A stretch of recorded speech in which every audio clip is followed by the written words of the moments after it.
الاستراتيجي متاعنا حضر كيف ما شفتوا، يعني اللي وريتكم الخضر اللي وريتهم لكم قليتهم في الزيت ومن بعد سطرتهم، وفي الاخر يعني خديت معاهم عملت كميه باهيه، خديت 4 كعبات عظم قليتهم زاده في الزيت، استقطروا بالكدا ومن بعد زاده سطرتهم كيف يعني فيه كل شيء، الخضر يعني والطماطم الطماطم والثوم اللي شفتوني، يعني قلت لكم هذوما باش نطيبهم ابارتي بشويه هريسه عربي شويه فلفل زينه وكل شيء يعني، وزدت حطيتها ونزيد نسطر، يعني نزيد نقرب لكم باش تعرفوا كيفاش بالضبط وكل شيء طيب.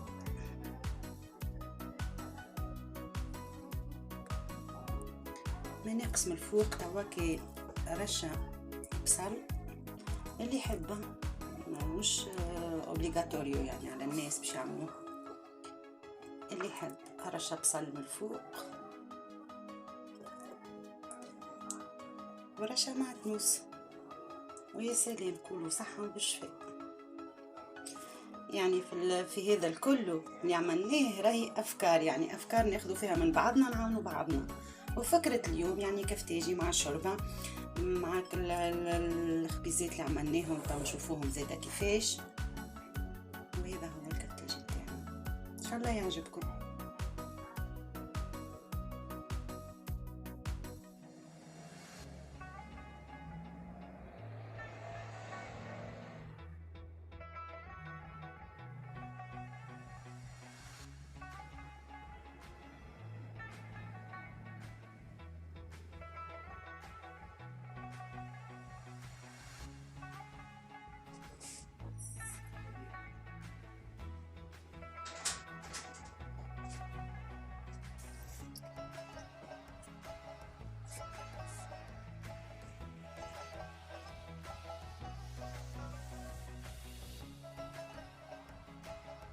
أصدقائي الغاليين، شنو حوالكم؟ لاباس عليكم؟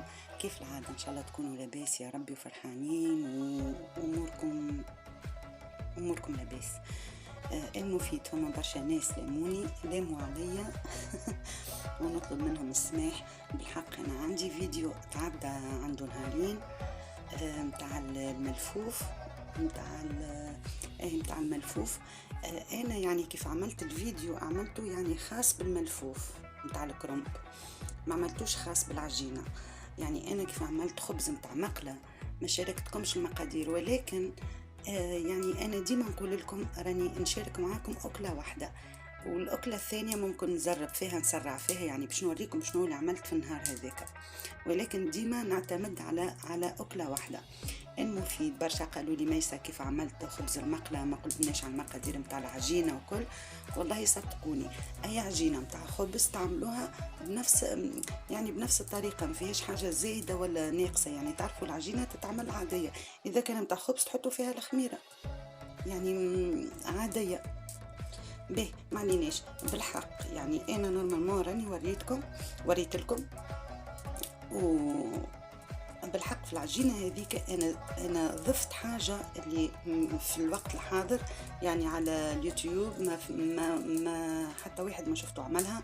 بالحق العجينة شنو حطيت فيها أنا باش تعطي قو مزيان، تعطي مذاق بنين، ومن غير ما نحط فيها الملح حطيت فيها واحدة كنور متاع الدجاج.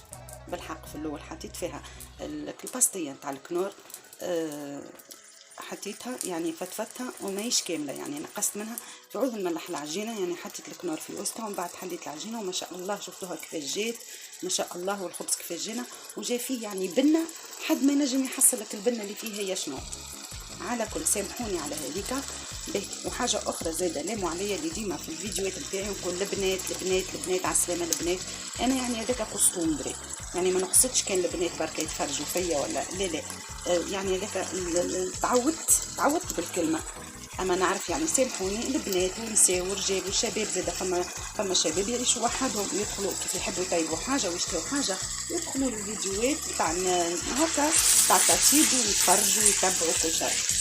يعني هذوما حاجتين حبيت نوضحهم بالكدا معاكم، وسامحوني يعني خاطر جاتني برشا مساجات على الواتساب ما عرفناش المقادير. يعني انا راني كيف نشارك معكم حاجه، اذا كان حاجتين راني نقول لكم حاجتين. انا ديما في فيديو نشارك معكم اكله واحده، واللي ما تابع هذاك نزربوا الكل يعني هذاك يعني مانيش مركز عليه، ركز على حاجه بركه. باهي هاكا فهمتوني توا يظهر لي يعني شرحت لكم واضح. المفيد اليوم باهي يعني باش نقول لكم ممكن ياسر باش نشارك معكم الحاجتين، يعني زوز اوكلات. هوني عندي شويه لحم مفروم، قسيت مع شويه فلفل اخضر وشويه بصل. باهي حطيته يتقلى في شويه زيت، ساهل برشا يعني كما تعمل الناس الكل. وهوني خليت انا باش نعمل عجينه نتاع خبز، تو تشوفوا مزينها. وكيف ما قلت لكم حتى الوصفه هذه نتاع عجينه الخبز اللي باش نعملها اليوم نتصور ما شفتهاش انا على اليوتيوب، يعني ما شفتش ناس عملوها، ولكن تابعوا معايا انا.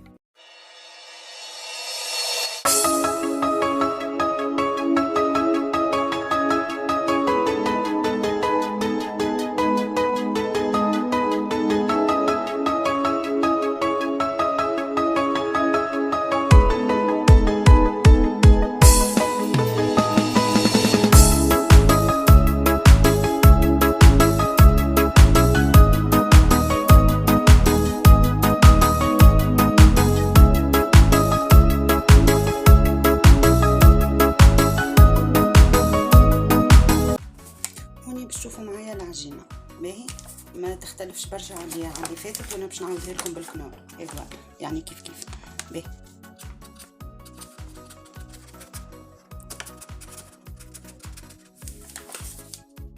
هوني سحبه فارينه،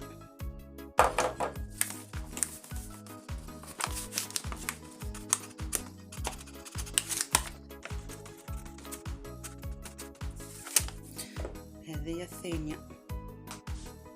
تحبوا بالكيس اعملوا بالكيس، يعني انتوها والكمية اللي تحبوها البنات راهما.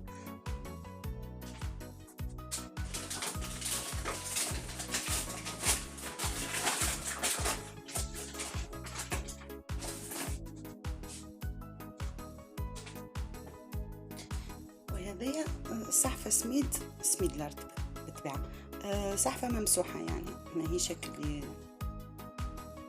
باهي. هوني عندنا الكنور. المرة هذه خديت نتاع اللحم على خاطر انا يعني قليت اللحم باهي. مادام الكمية عندنا كبيرة يعني واحدة باستية هكا تكفينا بالكدا. شوفوا واش نعمل، نفتفتها انا هكا ديجا باش تتعجن من غير ما تحطوا ملح البنات. اذا كان تحطوا الكنور راهو مالح ردوا بالكم. بالله العظيم العجينة تجيكم بنينة بنينة بنينة.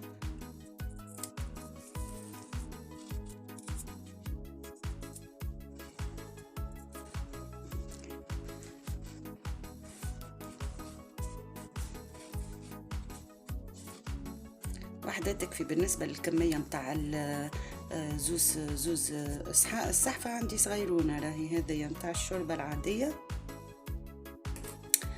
زوز فارينة وواحدة سميد معاها واحدة كنور، يعني هي اللي باش تملحوه نتوما في الواحدة اللي باش تملحوه، يعني الكمية اللي باش تحطوها ملح هي في واحدة كنور به. هوني واحدة ساشي نتاع خميرة، واحدة بركة، واحدة تكفي. نهارات سخان مش نورمال، طلعت بها العجينة لحظة من الزمان ما شاء الله. هذيك ساشي واحد خميرة نخلطهم انا هكا مع بعضهم. اللي نحط نخلط باهي. العسل ما ننساوهوش يعطي يعني تحس كيما مغرفه كالعاده، كانك باش تحط مغرفه نتاع سكر. اي مغرفه نتاع سكر اوكي باهي. توا نجيو للخليط نتاعنا هذايا، بصل وقزبر ومعدنوس اللي وريتهولكم وسنينه ثوم اوكي. نزيد نحط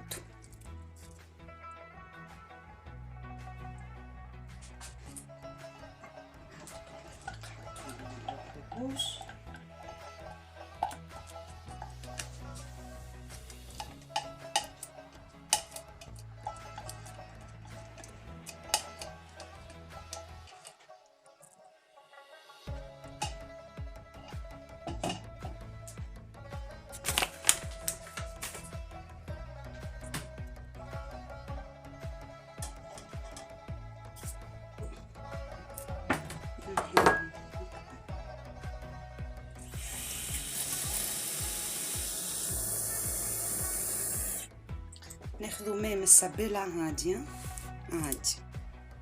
نحطو شوية على العسل باش يتحل ونبدا نخدم فيه.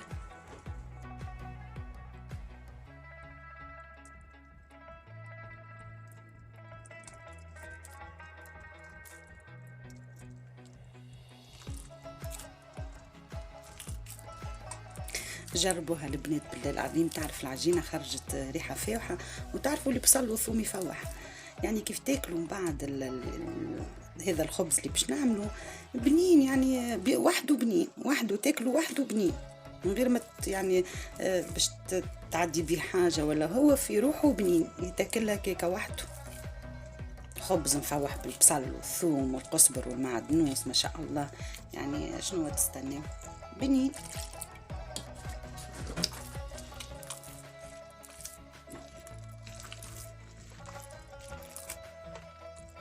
وكيف العادة كيف ما قلت لكم في فيديوهات سابقين، العجينة ما تعملوهاش كاسحة، نعملوها مرخوفة شوية باش يدخل كل شيء في بعضه. حتى في الخمران تخمري لكم بالكدا بالكدا بالكدا، تطوعكم كان باش تكعبروها ولا كان باش تعملوا خبزة واحدة، ولا يعني تطوعكم. وهي تبدا مرخوفة ماخذة راحتها متنفسة، يعني بتساعدكم انتوما. خاطر انا جربتها برشا مرات ووليت يعني عرفت اللي العجينه تاع الخبز لازمها تكون مرخوفه. واذا كان فما خبز يستحق، يعني فما حاجات تستحق العجينه تكون يابسه شويه، اما بالنسبه للي نعمل فيها انا توا يعني هاني قلت لكم لازمها تكون مرخوفه، مش مرخوفه كلي ماء معبيه بالماء، لا لا هكا. يعني تنجموا شفتوا كيفاش تعملوا هكا يدخل كل شيء بين يديكم. باهي توا البنات باش نزرب انا شويه، نزرب الفيديو شويه.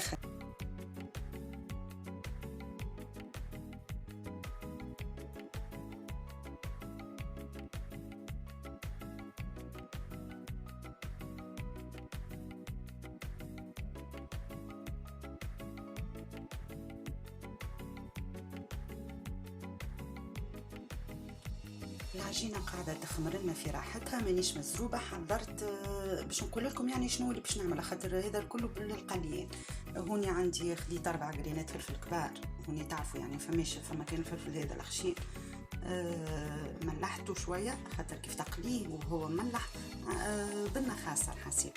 هذاك القرع الاخضر، قرع احمر عملته خشين شويه خاطر كي تقصوه جويد باش تقليوه في ساعه فترش لكم. هذاك البصل مع المعدنوس من بعد هذاك انا نتصرف فيه. هوني انا خديت 3 كعبات من الحجم هذايا الكبير. عملت كعبه باش نوريكم يعني كيفاش نقصها عشوائيا، يعني تقصوها طروف، والثوم على القياس هذاك مش محكوك، قصيته بالسكينه. خديت كيف ما نقولوا احنا 9 كعبات ثوم باهي مع الطماطم زاده كله قليان. شنو هو كفتاجي الطماطم بعد نحطها وحدها في قلايه وحدها ونفوحها، استغفر الله. نحط الطماطم تتقلى مع الثوم وتفويحها في قلايه وحدها. هوني عندي البطاطا باش نقليها هي الاولانيه، ومن بعد نمشي للقرع الاخضر، ومن بعد الاحمر، ومن بعد نعمل الفلفل، ولا نعمل الفلفل ومن بعد القرع الاحمر، ومن بعد نسطرهم تسطيره. وخذيت معاهم الكبده يعني باش نعمل كفتاجي، ونشوي معاهم شويه كبده. يعني هذا عشان اليوم. الشوربه عندي يعني نتاع البارح عندي يعني تبارك الله عملت زيت شويه، وكاو توا باش نمشي للعجينه نتفقدها، خليتها ترتاح توا مده مادام انا حضرت هذا كله. وكاو انا قلت لكم يعني انا باش نعمل كفتاجي اليوم. كان ما شاركتكمش في القليان او كتعرفوا لي كل شيء باش نقليه، مانيش باش نفور ولا باش ندخلوا للكوشه، لا كله قليل.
هي الخبزة اللي طوحناها وحشيناها حطيتها في المقلة يعني في القلاية، ونقص عليها النار باش ما تتحرقش، واللي فيها كل شيء طيب يعني شفتوا اللحم مفروم طيب ومفوح وكل شيء.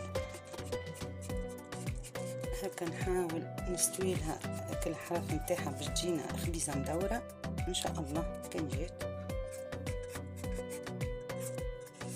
ونخليها تطيب عقلها بوحدها، ما نزيدش عليها